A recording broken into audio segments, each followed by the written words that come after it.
we are embarking upon yet another episode of lecture relating to planning. We have seen that planning is an important function of an organization or management. The importance lies not in adjusting itself to the changes that takes place in future, but rather in shaping the future, deciding it beforehand, the activities that an organization needs to take. It is very crucial that the plan that is being drawn up must meet out the needs of the objectives to be achieved. If a plan is not properly drawn, then the entire effort that is taken, it goes futile. The result or the implementation of the plan to a large extent determines the success of a plan. So we conclude that planning being an important function of management, it also suffers from some limitations which, if not taken care of by the management, then the plan cannot be a successful one. So let us move into the limitations of planning. The first limitation that we would discuss today is planning leads to rigidity or inflexibility. We know that a plan involves laying down the actions to be taken in future, and the plan, the set of action that is to be performed to achieve the specific goal, objectives in future, a manager has to ensure that this plan conforms to the objectives that is sought to be achieved. If it does not conforms, then the achievement of objective becomes a far reality. But how it leads to rigidity or inflexibility? What I mean to say is that a plan, the course of action that has been led, it describes the process to be followed, the policies to be abided by, the procedures. There cannot be any deviation from the standards that have been set. Whereas, if a situation demands that there may be a deviation in following the course of action that has been pre-planned or predetermined, we cannot do it. As a reality, therefore, planning is supposed to render rigidity or inflexibility. The course of action, they are predetermined. Procedure, it's predetermined. Policies, objectives, it is predetermined.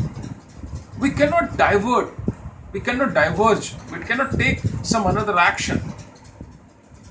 There may be follow-up plan, but once a plan that is prepared, taking into account the present state of affairs and the objective to be achieved, it has to move on till the achievement of the organizational goal or objectives. As such, planning tends to be very rigid and inflexible. Now the second point is that planning also suffers from the dynamic change, or we can say the change in environment to a larger extent affect plan. So there are constant of dynamic environment. The environment of a business, of an organization, dynamic. It means it is subject to change. We cannot predict the change with accurate certainty and precision, the effect of the changes on the predetermined course of action or on the organizational activities. Therefore, one of the limitation of planning is that the environmental changes act as a constraint to the plan, or we can say uncertain changes. There are uncertain changes that takes place when a plan is executed, when a plan is followed up. So those changes needs to be taken care of, so that there would be minor deviations and it does not result into the uncertain changes. A manager has to take into account all those changes that are likely to occur in future. Now we know that the environment of business is flexible. It keeps on changing. And therefore, what is needed over here is that the firm has to adapt itself to the changing environment. And therefore, there should be a provision, or this calls for rather modifications in the existing plan in the light of its ability to predict the future changes, and consequently the plan may not become a successful or it fails. So therefore, considering the chances of planning to be fail or not a success one, an organization has to provide for the provision for modifications in a plan. But at times there are changes which are uncertain. We cannot with precision predict the change that is going to take place. So there are constraints of dynamic environment. Changes occur, and those changes cannot be predicted precisely. Now coming to the third point, that is planning reduces creativity and initiative. Planning reduces creativity and initiative in the sense that it is a process in which the activity of planning is basically confined to the top level management. We have already studied in management functions that the planning and policy making are the activities of top level management. Middle level management and lower level management, they basically are concerned with implementation of plan that is prepared. And therefore, what we find that the middle level management and lower management do not have a chances of exercising their creativity in implementation of the plan. They simply has to assure that the course of action, the activities that are designed, the person who are entrusted with the task, they must conform to the plan that have been predetermined. So it is their work is simply to assure that everything is taking place in conformity to the plan that is being laid. They cannot or they are not supposed to make any changes or show creativity in implementation of the plan. We conclude that planning, therefore, tends to reduce the creativity and initiative. The lower level management do not interfere into the sphere of middle level or top level management. There is clear cut separation of authority.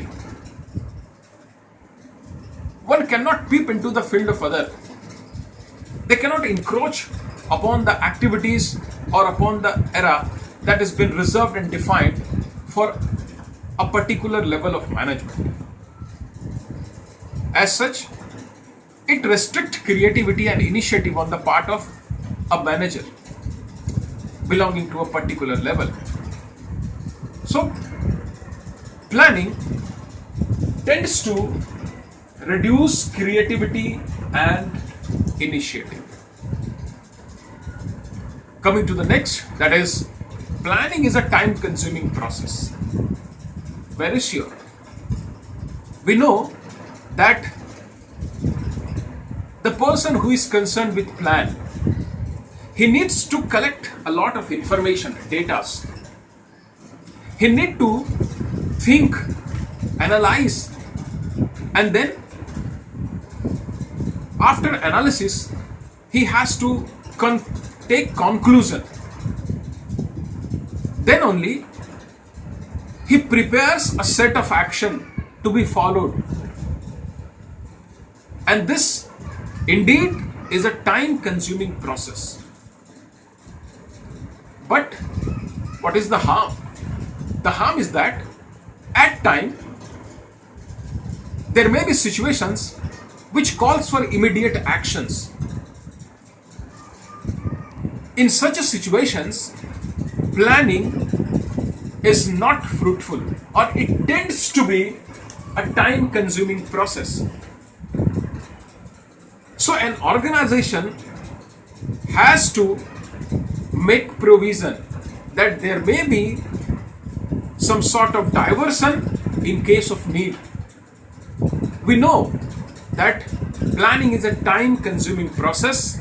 A manager has to take a lot of data, a lot of analysis, a lot of informations, collection of data, informations, analysis of those, and then conclusions drawing. So this takes a time, and as such, when an immediate situations call for an action, it may be delayed, because we know that planning is a time-consuming process. So what is to be done in such a situation? A lot of information has to be gathered, it has to be analyzed, and then a decision has to be taken. So it tends then to be a time-consuming process.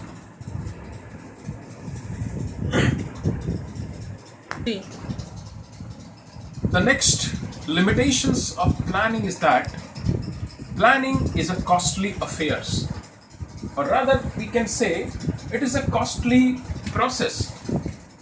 What I mean by costly process is that planning involves too many costs. It can be direct, it can be indirect.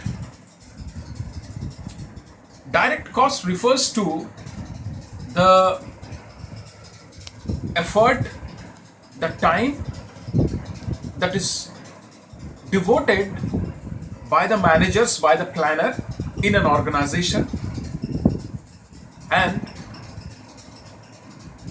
indirect cost involved in that their discussions in collection of various informations from different sources,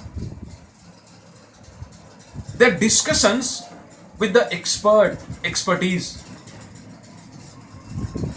It also includes the professionals who are expert in handling planning activities. The benefit that is derived from a plan must be justified in terms of the cost involved, the amount of effort that is put in by the managers, the discussions made by the professional experts, collection of various facts and resources from different sources. So if the benefit that is derived from all this is far less, then planning tends to be a costly affair.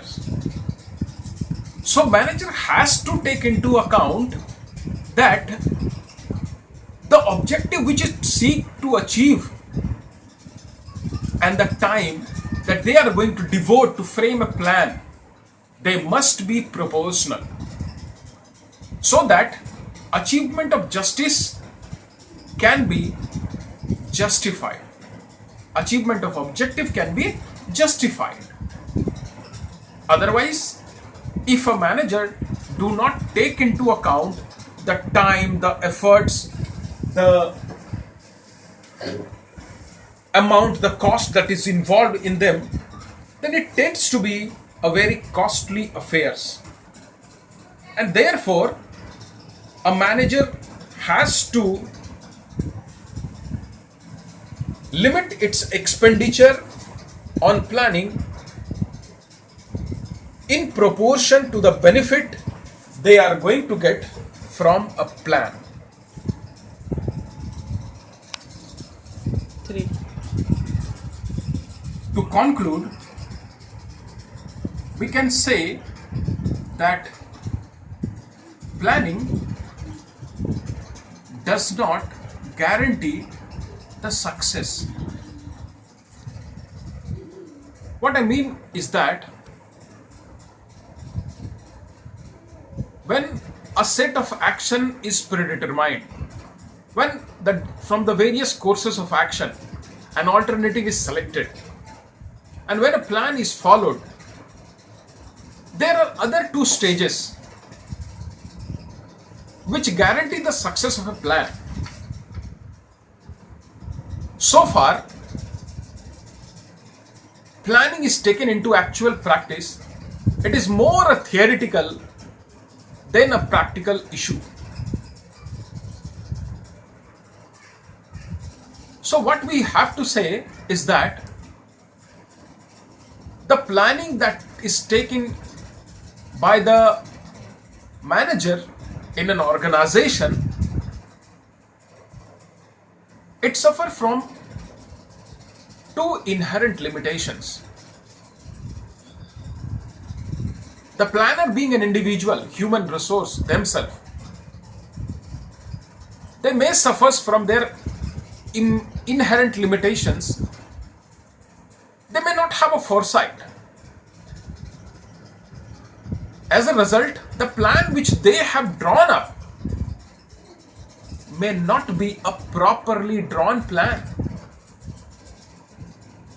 Secondly, the person who was supposed to implement the plan, they may not get it implemented as perceived by the planners. As a result, the objective which a plan aimed to achieve at, or which direct the actions of the organizations towards achievement of certain objectives, those cannot be achieved. The plan cannot guarantee a successful achievement. So what we have to say over here is that planning does not guarantee success. A plan that has been drawn up is not in itself a guarantee for successful achievement of the objectives, due to the fact that it might not have been properly drawn up by the managers, or they might not have been properly implemented by the implementation wing, machinery department in an organization. And planning, therefore, is more theoretical. We have to say that it is too theoretical. Many of the scholars or managers, they are of the opinion that instead of preferring or resorting to plan, there are other ways of achieving an objectives. Planning can be taken in a stable environment, but where we know business environment is dynamic, it is flexible, it keeps on changing. So they are of the opinion that planning does not guarantee success in an unstable or uncertain environment. Planning, therefore, tends to be merely a theoretical propositions. The practical implications of planning are not much. Therefore, we conclude that planning does not guarantee success.